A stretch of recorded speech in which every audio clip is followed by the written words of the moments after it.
And welcome to the show. How do you like the new intro? My name is John Hill, and this is Stay Awake with John T. Hill. And tonight, we're talking about the 10th anniversary of the Iraq War and why it was the big Bush mistake. Even now, with the rare exception of some hardcore conservatives or very hardcore Bushites, even most conservatives are saying that the Bush war was a mistake. But they make it as if they had wrong information, or they were sold a pig in a poke, so to speak. You had our deepest trusted allies saying Iraq didn't have weapons of mass destruction. Everything from an independent point of view pointed to this clearly. But Bush didn't listen to that. Bush listened to only who he wanted to listen to. He listened to the Cheneys. He listened to the Rumsfelds. He listened to the Ahmed Chalabis, head of the Iraqi Assembly. He listened to people who had a vested corporate and business and financial interest in going to war in Iraq. Now, is life in Iraq better today than it was under Saddam Hussein? It depends upon who you ask. If you ask the person on the street in Iraq, the opinions may be varied. You may have some people who think it's great, it's much better than it was under Saddam. Then there are other people who say it's a lot worse because the violence is up. There's always the threat of a bombing. It's like this. Are we better off today than we were before we went to war in Iraq? The answer is obviously no. Are we any safer? Of course not. We never have been. Even after we killed Osama bin Laden, we're not safer. And Iraq never had anything to do with 9/11. Saddam Hussein didn't plan 9/11. The only thing Saddam Hussein did was laugh his ass off when we got attacked. He hooped and hollered and celebrated like a bunch of those other haters over there in that part of the world who hated our guts. But don't think for 1 second Saddam Hussein liked anything about Osama bin Laden. It's just stupid to even put those two in the same breath, because if Osama bin Laden had his way, he would have overthrown Saddam and thrown in an Islamist regime with Sharia law. The only reason Saddam Hussein ever embraced Islam was to make sure he kept control. Otherwise, he didn't care. He just wanted to be the man. He wanted to be the dictator. He wanted to be in power, absolute. Was Saddam Hussein a cruel, heartless, evil bastard? Absolutely.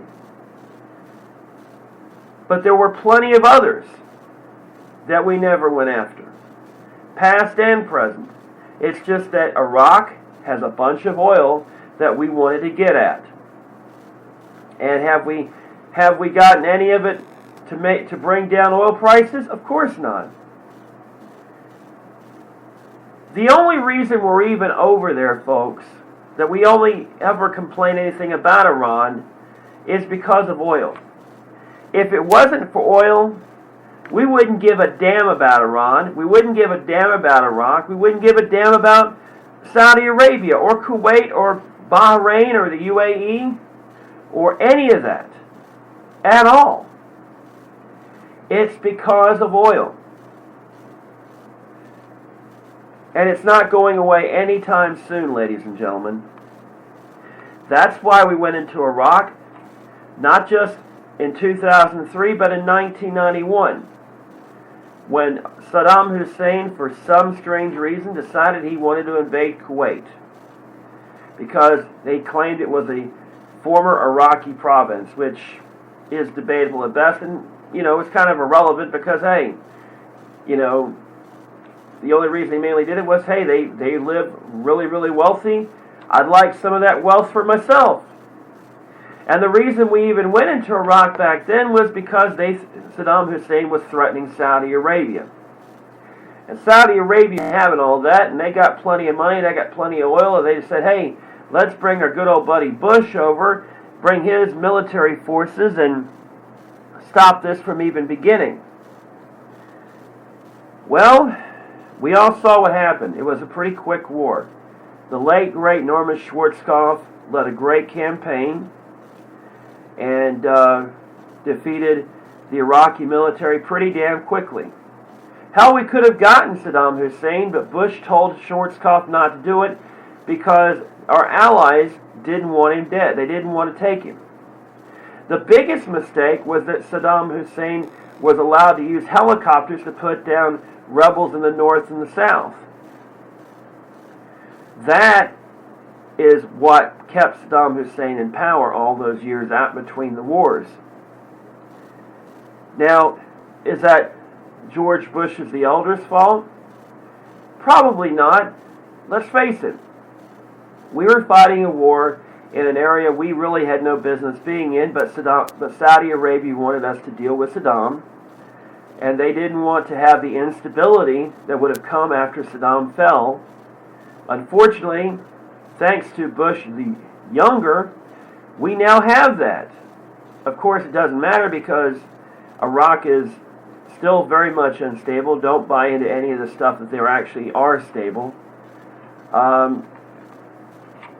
But they're not a threat to Saudi Arabia anymore. Saudi Arabia's biggest enemy, surprise, surprise, is now Iran. And let me put it to you in this perspective.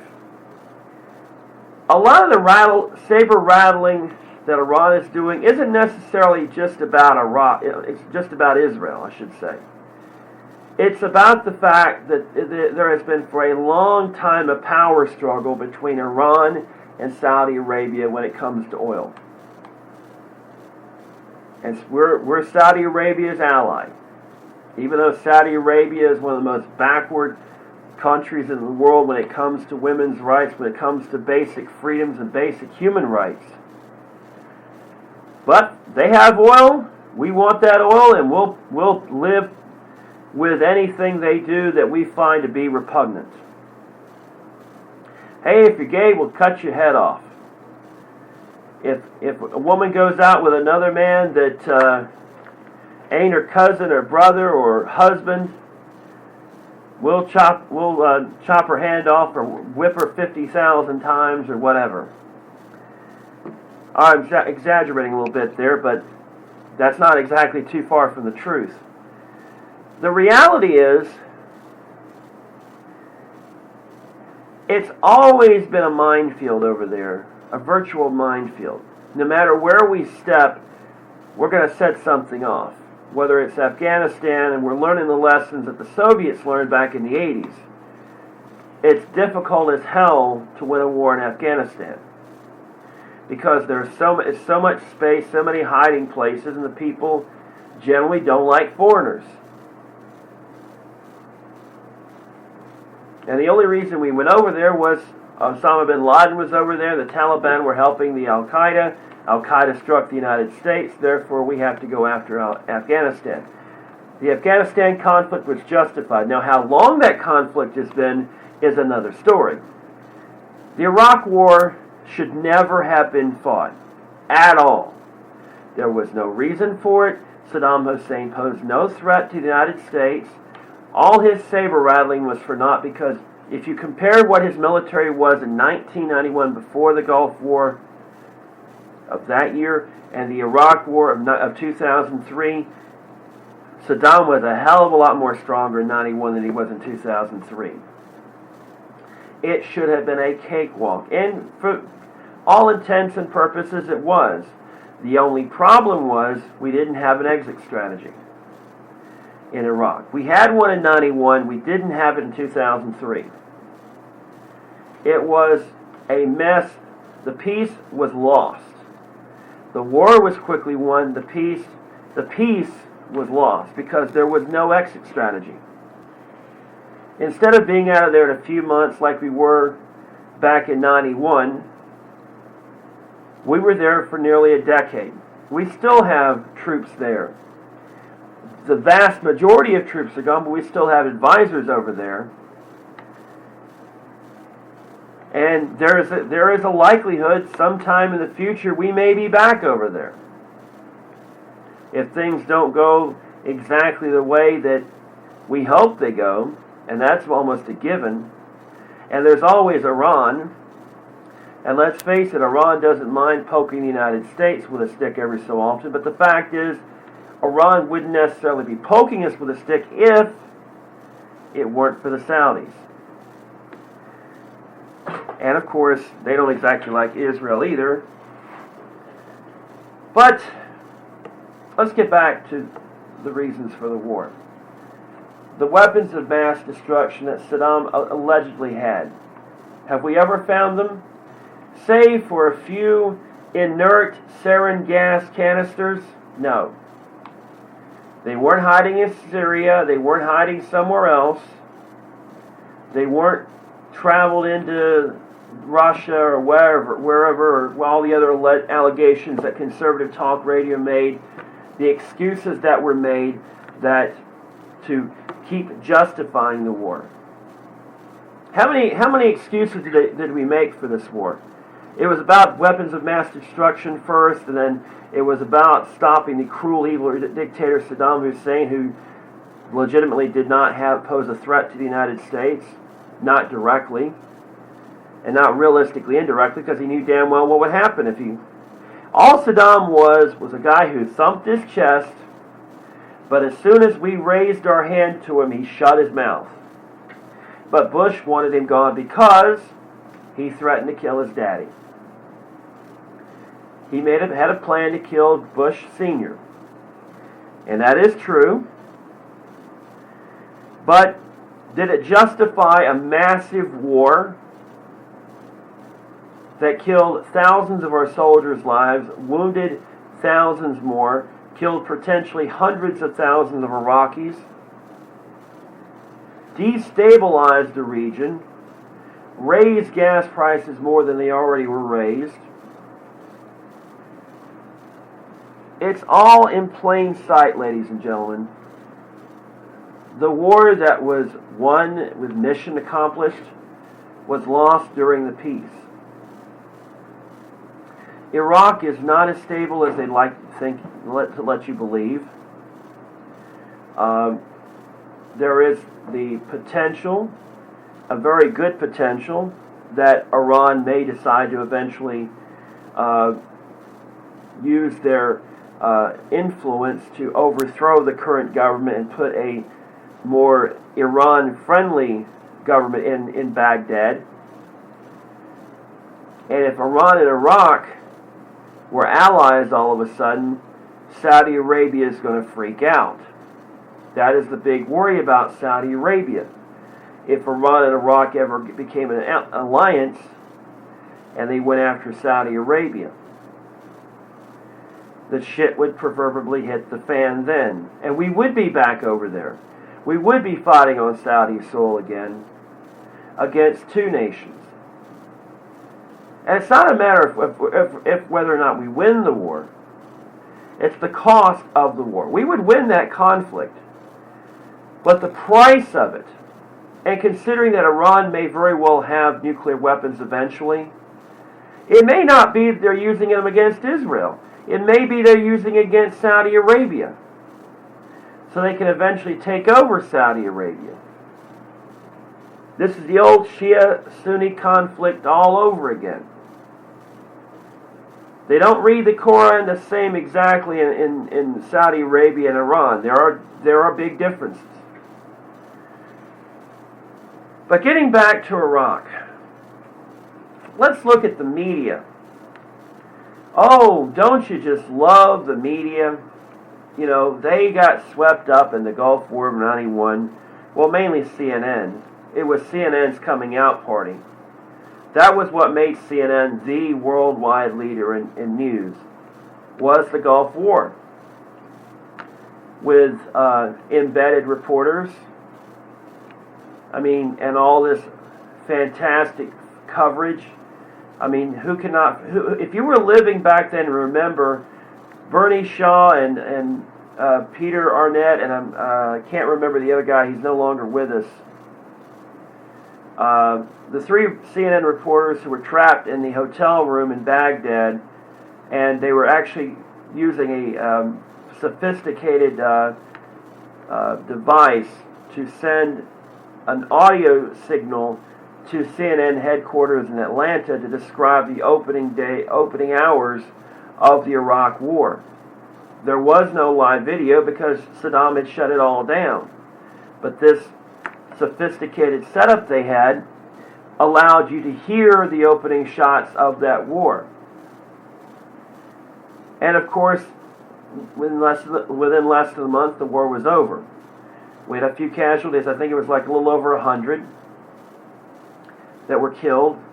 I think less than 1,000 wounded, I think. And the buildup was, we had more people, I think we had just as many people killed in the buildup than we had in the war. It was a lot different this time around. We've had thousands of people killed. It's not been as clear-cut a win. It took us almost over a year actually, to find Saddam Hussein. A little less than a year to find his sons and take them out. And the fact is, yeah, Saddam and his sons are long gone, but the whole area is still rife with tension. There are still Baathists with influence, and there are some Baathists now in power, mainly because they were the ones running things and they knew how to do it.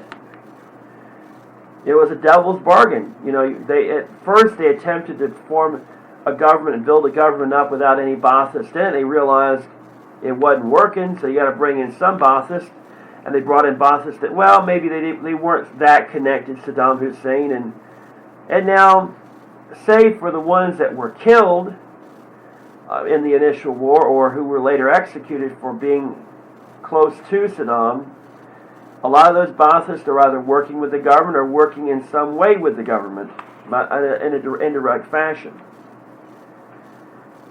So we didn't really gain a whole lot in Iraq, except, of course, we lost trillions of dollars in this war, plus also Afghanistan. And yeah, Afghanistan should have been over a long time ago. We've lost somewhere close to $3 trillion, if not more, in these two wars. Wars that really should never have been fought. And why were they fought? Money. There's a lot of money to be made in war. It used to be war profiteering was illegal. Now, it's big business. There's a lot of money to be made in bullets and bombs and planes and guns and tanks and armored personnel carriers and all this, that, and the other. It's a real shame. It really is. Dwight Eisenhower warned us about the military-industrial complex. Did we listen? Of course not. Dwight Eisenhower was an old general who won a world war, that had his 8 years in office as a thank you from the American people, and what happened? We didn't listen to him. John Kennedy warned us. He got shot because he didn't really want to go into Vietnam. Well, that wasn't the main reason officially, but, you know. And we may have to do a podcast about that because I do believe there was more than one shooter. And I'm not a very big conspiracy theorist, but I do think there was another gunman. I think we'll never really know who that person was, but that's beside the point. Going back to Iraq. We can blow our stack about it until the kingdom come. The thing is, the dead are dead, the wounded are wounded, the men and women who've lost limbs aren't getting them back. No amount of hand wringings giving those brave people who lost arms back. But what it has done here is polarize politics. Because back then, if you were against the Iraq War, you were a treasonist, you were anti-American, you were the scum of the earth. You couldn't be trusted. You were a communist, you were a socialist, you were this, you were that. Remember freedom fries and freedom toast? And don't buy anything French because the French dared to oppose what we were doing in Iraq. Remember that? Don't we have egg on our face nowadays? Turns out the French were right. Turns out the Dixie Chicks were right all along. How do you like that, Toby Keith? You look like an idiot. Yeah, you supported the troops. You supported the war that got 5,000 plus of them killed because you had to act like a man's man, an American's American, and embrace the flag and go and kill those damn Iraqis who may have, sort of somehow been connected to 9/11 and all that. And he didn't even realize he was being used. He was being used by the same political machine that used the media to convince us the Iraq War was a good cause, that convinced conservative talk radio that it was a good cause. It was businesses, gigantic corporations, who had meetings before the Iraq War took place to decide, hey, these are the opportunities to make money off of Iraq War. Let's go in there and do this. How much more obvious was it? It was there in black and white on Michael Moore. And I'm not a big Michael Moore fan, but hey, it was in the film. It's been documented. These meetings actually took place. The Iraq War was a huge mistake. Even the conservatives are starting to come around to it. It's too late now. I know people who've been mentally wounded, who have PTSD, post-traumatic stress disorder. I knew a guy I used to work with at Walmart who who suffered from that. How are you going to make good for his life? If you didn't have this war, he probably would never even gone over there. He may have served in Germany or Korea or Okinawa, Oh, the Japanese are a threat nowadays. Of course, realistically, the threat is China. But we still have people who make excuses for Iraq. And now they're saying, well, if you criticize the Iraq War, you're damaging those you're pissing on the spirit of those soldiers who gave their lives in Iraq. No, that was done by Bush and his cronies. That was done by Dick Cheney. That was done by Donald Rumsfeld. That was done by all these other people who convinced the American people, or enough of the American people, that this was a good idea. They convinced them that if you voted against this, you were a traitor, you were un-American, you were a damn communist bastard who deserved to go to Russia and suffer in the gulags of Siberia for your traitor's heart. Remember that 10 years ago? Remember the rhetoric? That all we had to do was look at Fox News and trust in what Roger Ailes threw out there into the vapor of cable news. Roger Ailes was a Bush media flunky. He was in good with Reagan and Bush back in the day, and you're believing everything a political operative tells you as journalism? The biggest mistake this country ever made was buying into this whole liberal media bias crap. Of course it is, because traditionally media journalism has been liberal because the establishment has been conservative, and the journalism's mission is to find out the truth. And the establishment generally doesn't want the people to know the truth. They want their skeletons in a closet. They don't want you to know about that mistress that the executive at such and such corporation had, or how many chicks this senator banged in this BDSM session he had the other night. in this hotel off of near the Watergate. Journalists are the biggest threat to the establishment. But if you can't beat them, you can join them. You can convince the journalist to work for you, to get your point of view. And this is the biggest problem I have with Fox News. It's not about journalism. It's about putting a point of view out there that the Republicans want. And you don't even have to, it's plain as the nose on your face. The guy that runs the network is a hardline conservative GOP operative. He was back in the days of Reagan and Bush Sr. And then when Bush Sr. left, Roger Ailes basically decided he wanted to help Rupert Murdoch bring an American news network instead of CNN with its quote-unquote liberal bias, because telling the truth and telling the point of view that the corporations don't like anymore. Well, of course, and I've harped about this on other podcasts and other articles and whatnot.